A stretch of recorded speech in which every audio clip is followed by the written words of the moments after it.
तो साथियों नमस्कार। आज मैं आपको एक ऐसी कहानी सुनाने जा रहा हूं जो आपको सोचने पर मजबूर कर देगी। क्या सचमुच में कोई इतना शातिर हो सकता है? यह एक ऐसी कहानी है जहां एक पिता अपने बेटे के लिए दुल्हन की तलाश में दर दर भटकता है, लेकिन उसे क्या पता था कि जिस दुल्हन को वो ढूंढ रहा है वो केवल एक मोहरा थी, एक बड़े जाल का हिस्सा थी। ये घटना राजस्थान के सवाई माधोपुर जिले के मानटाउन थाना क्षेत्र की है, जिसकी शुरुआत 3 मई 2025 की सुबह हुई थी। किस्से की शुरुआत होती है एक सुबह, जब मानटाउन थाने में एक शख्स विष्णु शर्मा रोते हुए पहुंचता है और उसकी आंखों से आंसू निरंतर बह रहे थे और उसके चेहरे पर बेबसी थी। पुलिस वालों ने जब उससे रोने का कारण पूछा तो उसने बताया कि ऐसा कुछ बताया जो वहां मौजूद सभी लोगों को हैरान करने वाला था। विष्णु ने कहा कि साहब, मेरी अभी अभी कुछ दिन पहले ही शादी हुई है और मेरी पत्नी न जाने कहां चली गई है। मैंने उसे हर जगह तलाश किया, लेकिन वो कहीं पर भी मुझे नहीं मिल रही है। मेरी दुल्हन मुझे नहीं मिल रही है। अब यहाँ उस शहर में वो बिल्कुल अनजान है। पता नहीं वो किस परेशानी में होगी, किस दुविधा में होगी, किस उलझन में होगी। 2 मई की शाम वह अचानक से एकदम से लापता हो गई। विष्णु की बीवी न जाने कहां चली गई। पुलिस वालों ने उससे पूछा कि क्या वह किसी को बता कर गई है या कोई उसका रिश्तेदार इस शहर में रहता हो जिसके पास वो चली गई हो। तो विष्णु ने बताया कि उसकी पत्नी का या परिवार या कोई संपर्क का कोई भी आदमी यहां नहीं रहता है और ना ही मेरे पास किसी का मोबाइल नंबर है। वो बस इतना जानता था कि वो कहीं पर गुम हो गई है और उसे ढूंढना है। पुलिस वालों ने उससे एक तहरीर लिखने को कहा ताकि वो इस मामले में आगे जांच पड़ताल कर सकें। विष्णु ने अपनी तहरीर में अपनी पूरी कहानी लिखी। उसने लिखा कि उसकी शादी नहीं हो रही थी और वो एक दुल्हन की तलाश में था। इसी सिलसिले में वो मध्य प्रदेश के खंडवा की रहने वाली सुनीता और खंडेला निवासी पप्पू के संपर्क में आ गया। सुनीता और पप्पू ने उससे कहा कि कोई दिक्कत नहीं है, वो उसकी शादी करवा देंगे। उन्होंने लगभग 15-20 लड़कियों की तस्वीरें विष्णु को दिखाई, जिनमें से विष्णु ने एक लड़की को पसंद किया जिसका नाम अनुराधा बताया गया। जैसे ही अनुराधा उसे पसंद आई, विष्णु ने उससे शादी करने की इच्छा जाहिर कर दी। 19 अप्रैल 2025 को वे कोर्ट में पहुंचे और उन्होंने वहां विवाह समिति पत्र पर हस्ताक्षर कर दिए। सब कुछ ऐसा लग रहा था जैसे कोर्ट मैरिज उस जगह पर हो रही हो, विष्णु और अनुराधा की। लेकिन वे वास्तव में कोर्ट नहीं गए थे। ये सारा काम एक वकील के माध्यम से बाहर ही निपटाया जा रहा था। 19 अप्रैल 2025 को उनकी शादी हो गई और 20 अप्रैल 2025 को विष्णु अपनी पत्नी को लेकर अपने घर पर पहुंच गया। पहले कुछ दिन सब कुछ ठीक ठाक चलता रहा। विष्णु ने अपनी पत्नी के साथ बैठकर बातचीत करी, उससे बातें करी, अपना सुख दुख साझा किया। अगली सुबह घर में बाकी मेहमान भी आए। मुंह दिखाई हुई, खुशियों के गीत गाए गए। परिवार के लोग भी बहुत खुश थे क्योंकि विष्णु शर्मा की शादी काफी समय से नहीं हो रही थी और अब उसकी यह ख्वाहिश जो है पूरी हो चुकी थी। दिन बीतते चले गए। 20 अप्रैल, 21, 22, 23 और 24 अनुराधा घर पर ही रहती थी और कोई भी काम नहीं करती थी, लेकिन विष्णु के माता पिता को इससे कोई भी आपत्ति नहीं थी। उन्होंने कहा, कोई बात नहीं बेटा, घर की नई नई बहू है, नई नई दुल्हन है, अभी तो आदत पड़ी नहीं है, धीरे धीरे आदत पड़ जाएगी, फिर ये घर का सारा काम भी कर लेगी। अभी तो काम कर लेती है कुछ घर का छोटा मोटा, इसे वही करने दो। विष्णु की मां पहले की तरह ही काम करती रही, जिस तरीके से वो पहले भी करती थी। अनुराधा का काम सिर्फ इतना होता था कि वो अच्छे से नहा धोकर तैयार हो जाती थी और अपना जो उसका रूम था सिर्फ वो उसी की ही दिन में 2-3 बार सफाई कर देती थी और बाकी वो घर में कोई भी काम नहीं करती थी, ना ही किसी का हाथ बटाती थी, ना ही घर के अन्य कामों में कुछ वो हेल्प करती थी किसी की। सब कुछ ठीक ठाक चल रहा था, लेकिन फिर 2 मई 2025 का दिन आया। शाम का समय था जब विष्णु शर्मा अपने घर पर पहुंचा तो उसे पता लगा कि उसकी दुल्हन अनुराधा घर पर मौजूद नहीं है। उसने उसे तलाश करने की कोशिश भी करी, लेकिन उसके पास अनुराधा का कोई भी संपर्क नहीं था। फिर उसने देखा कि उसका खुद का मोबाइल भी गायब है। तभी उसे याद आया कि सुबह जब वो घर से निकला था तब उसका मोबाइल घर पर ही पड़ा हुआ था। उसने तुरंत किसी दूसरे नंबर से अपने उस मोबाइल नंबर पर फोन लगाया। तब जाकर विष्णु को पता चला कि उसकी दुल्हन के पास ही वो मोबाइल मौजूद है। अनुराधा ने फोन उठाया। विष्णु ने उससे पूछा कि तुम कहां हो? मैं तुम्हें कब से तलाश कर रहा हूं, ऐसी कोई जगह नहीं है जहां मैंने तुम्हें ढूंढा नहीं है। उधर दूसरी तरफ से अनुराधा का जवाब सुनकर विष्णु के पैरों तले से जमीन खिसक गई। अनुराधा ने कहा कि मैं तो यहां से चली गई हूं, भाग गई हूं और अब लौट कर वापस तुम्हारे पास कभी नहीं आऊंगी। विष्णु को लगा कि वह मजाक कर रही है। उसने कहा, तुम मजाक कर रही हो? अनुराधा ने कहा, मजाक नहीं कर रही, अब मैं वापस लौटकर तुम्हारे पास कभी नहीं आऊंगी। अगर तुम्हें सचमुच में कोई दुल्हन चाहिए तो तुम जाकर किसी और की तलाश कर लो, किसी और से शादी कर लो, मैं अब लौट कर नहीं आऊंगी। विष्णु ने जैसे ही ये बात सुनी तो उसे लगा कि शायद अनुराधा मजाक कर रही है और सुबह तक आ जाएगी, लेकिन सुबह तक जब वो वापस नहीं लौटी तो विष्णु ने घर के सामानों की तलाश करनी शुरू कर दी। तो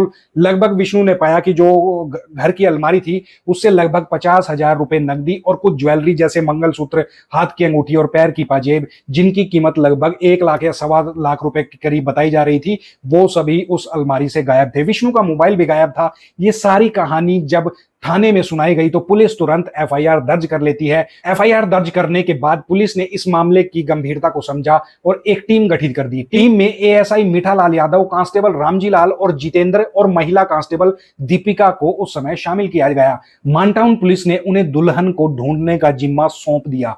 पुलिस ने सबसे पहले अनुराधा के दिए गए पते की पड़ताल करी, लेकिन सभी पते दिए गए उस समय फर्जी निकले। पुलिस वालों को अब यह लगने लगा कि लड़की आसानी से नहीं मिलेगी, क्योंकि वह पूर्व नियोजित तरीके से काम कर रही थी, एक साजिश के तहत काम कर रही थी। यह कोई ऐसी वैसी दुल्हन नहीं थी, बल्कि एक लुटेरी दुल्हन थी। उसने जरूर कुछ ना कुछ कांड पहले भी किए होंगे। अब पुलिस वाले अपनी जांच पड़ताल में जुट गए। उन्होंने एक नया प्लान बनाया और उन्होंने तय किया कि इन्हीं पुलिस वालों में से एक पिता का रूप अख्तियार करेगा और एक कांस्टेबल को बेटा बनाया जाएगा। उन्होंने कुछ ऐसी प्लानिंग करी जैसे कि विष्णु ने अपनी दुल्हन ढूंढी थी, वैसे ही कांस्टेबल अपने लिए दुल्हन ढूंढने निकलेगा। उसके साथ जो ऑफिसर थे वो पिता के रूप उन्होंने अख्तियार किया हुआ था। पुलिस वालों ने भी साजिश बना ली थी, मतलब प्लान बना लिया था कि इस लुटेरी दुल्हन को किसी ना किसी तरीके से गिरफ्तार करना है और उसे वापस अपने शहर में लेके आना है। पुलिस वाले आसपास के लोगों से पूछते हुए राजस्थान के सवाई माधोपुर से निकलकर दूसरी जगह, तीसरी जगह, चौथी जगह, पांचवी जगह और इस तरह करते करते राजस्थान की सीमा पार करते हुए मध्य प्रदेश के भोपाल में जा पहुंचे। भोपाल में पहुंचने के बाद उन्हें पता लगा कि कुछ ऐसे लोग हैं जो इस तरह की शादियां वगैरह कराते हैं। उन्होंने उनसे बातचीत करी और उनसे कहा कि हमें अपने बेटे के लिए एक दुल्हन चाहिए है। धीरे धीरे घूमते घूमते वे उसी ग्रुप के पास जा पहुंचे जो ऑनलाइन वेबसाइट चलाते थे और शादियां कराते थे। पुलिस टीम ने उनसे कहा कि हमें अपने बेटे की शादी करानी है। उन्हें कुछ तस्वीरें भी दिखाई गई और दूल्हे को सिर्फ उसी लड़की को पसंद करना था जिस लुटेरी दुल्हन की उन्हें तलाश थी। आखिरकार वे सभी उस लुटेरी दुल्हन तक पहुंच गए। जब वे वहां पहुंचे तो उन्हें पता चला कि उस लड़की ने विष्णु को छोड़कर जो उसके घर से निकाली थी एक और शादी कर ली है। वो भोपाल के छोला इलाके में रहने वाले गब्बर नाम के एक लड़के की दुल्हनिया बन चुकी थी। पुलिस ने तुरंत वहां पहुंचकर रेड डाली। रेड डालने के बाद आखिरकार उस लड़की को उस जगह से बरामद कर लिया गया और उसे गिरफ्तार कर लिया गया। हालांकि पुलिस से वह मिलने के लिए भी आई थी, लेकिन पुलिस उस जगह की तस्दीक करना चाहती थी कि आखिरकार वह रुकी हुई कहां थी। पता चला कि वह जिस घर में रुकी थी वह उसका नया पति था, जिसका इस कहानी से कोई भी लेना देना नहीं था। उसने कहा, साहब मैंने तो पैसा खर्च किया है, मेरे जो पैसे हैं वो मेरे वापस दिलवा दो, लेकिन दुल्हन तो पैसे लेकर वहां से जा चुकी थी। हालांकि उनका सामान बच गया था, क्योंकि 6-7 दिन पहले शादी हुई थी और दुल्हन को वहां से निकलने का मौका मिल गया था। लड़की का नाम अनुराधा पासवान था। वह उत्तर प्रदेश के नौतनवा थाना अड्डा बाजार की रहने वाली थी और उसकी शादी साल 2018 में विशाल पासवान से हुई थी, जो रुद्रपुर शिवनाथ थाना, कोलू जिला, महाराजगंज, उत्तर प्रदेश का रहने वाला था। इन दोनों की शादी इसलिए हुई थी क्योंकि विशाल पासवान और अनुराधा पासवान आपस में रिश्तेदार थे और जब इन दोनों ने शादी करी तब इस शादी को लेकर परिवार वाले खुश नहीं थे।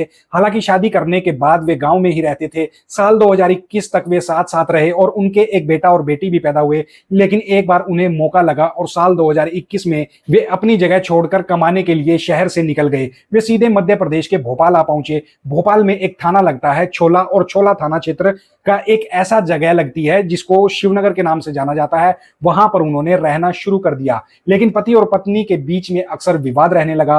हालांकि उनके कई साल गुजर गए और वे अब दोनों ही अलग अलग रहना शुरू कर चुके थे। आखिरकार यह महिला अनुराधा कुछ लोगों के संपर्क में आई। इनमें रोशनी, सुनीता, रघुबीर, मजबूत सिंह यादव, गोलू, अर्जुन सिंह जैसे लोग शामिल थे। यहां से कुछ ऐसी कहानी शुरू होती है कि ये लोग कुछ ऐसे मजबूर लोगों की, जो गरीब होते थे और जिनकी शादियां नहीं हो रही थी, उनसे संपर्क करते थे। वे उनके लिए दुल्हन प्रोवाइड करवाया करते थे। इसके लिए उन्होंने बकायदा कीमत तय कर रखी थी। वह कीमत थी 2 लाख रुपए, 3 लाख रुपए, 4 लाख रुपए, 5 लाख रुपए भी। जहां जिसका जैसा पड़ता खाया करता था वैसे ही हिसाब से शादी करवा दिया करते थे। लेकिन दुल्हन की एक रकम तय थी, जिस घर में वह जाएगी उसके बाद जितनी जल्दी वो वहां से निकलेगी उसको 50,000 रुपए वहां से निकलते ही मिल जाया करते थे। और अनुराधा इसी तरीके से काम करना शुरू कर देती है। कुछ ही महीनों में उसने लगभग 25 लड़कों से शादी करी। 25 लड़कों के साथ उसने ऐसी धोखेबाजी करी, किसी के साथ 5 दिन, किसी के साथ 10 दिन, किसी के साथ 15 दिन, ऐसे ही जैसा मौका लगा वो उसी हिसाब से उनके घर पर ही रही।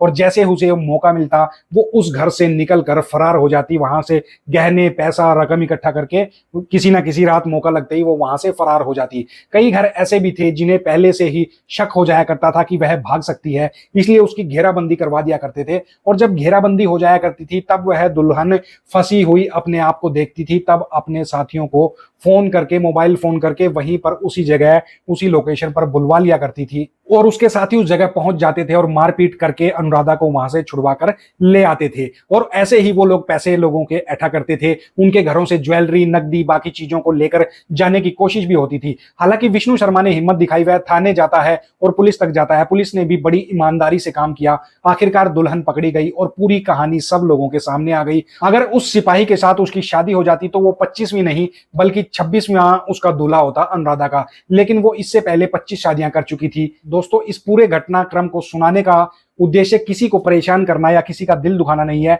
बल्कि आपको जागरूक करना है, आपको सचेत करना है और आपको बताना है कि कोई भी वस्तु, कोई भी सामान, कोई भी इंसान, कोई भी चीज आपको आसानी से भी मिल जाए तो समझ लीजिएगा कि उसके अंदर कुछ ना कुछ खोट है, इसलिए उसकी तस्दीक जरूर कर लें। वैसे भी शादी का बंधन ऐसा नहीं होता, यह जन्मों जन्मों का साथ निभाने की बातें होती हैं और इसमें जल्दबाजी बिल्कुल भी नहीं करनी चाहिए। इसे करने से पहले पूरी तरीके से तस्दीक कर लेनी चाहिए, जिससे शादी हो रही है वह सही है या नहीं। आजकल वैसे भी लुटेरी दुल्हनों का माहौल चल रहा है और जिनकी शादी नहीं होती वे आसानी से इन चक्रों में पड़कर आसानी से उनके लिए शिकार बन जाते हैं। तो साथियों, कमेंट करके जरूर बताना कि आपको ये लुटेरी दुल्हन वाला किस्सा कैसा लगा। मिलते हैं आपसे नए किस्से के साथ, अगले ऐसे ही किसी किस्से के साथ जो आपको जागरूक और सचेत करेगा।